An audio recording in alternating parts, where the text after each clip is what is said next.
All right, coach. So Breivik is in the in the semifinals now. I mean, how is the team? Is everybody healthy? Is everybody prepared for the game? More than everything, we are all excited. First, the players. Yesterday, we had an important practice to start to plan everything, and I saw different eyes, and that really made me happy because we have nothing to lose. But most of everything, we are excited to play this game at the best. Have you been game planning specifically for Stjarnan? Can we suspect any surprises tomorrow?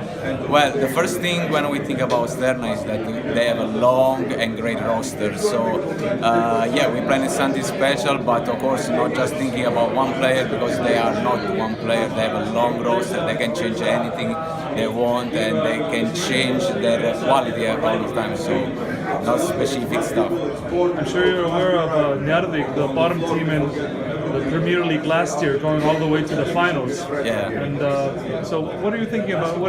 Is this in your mind? Are you worried about this? I know something about because you know very well. I have the point guard of that team last year. And she told me many stories about that.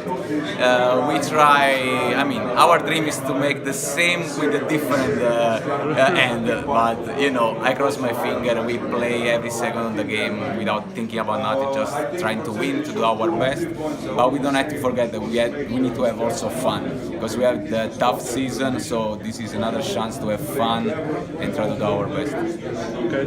The other semi-final game, are you hoping for a specific result out of that if you win Stjarnan? Well, in the position we don't know for nothing. We just hope to do the best, and of course I hope in 2 nice games. That's the best thing to also for the tournament to have nice games and to give the best for the fans. All right, coach. Good luck. Thank you.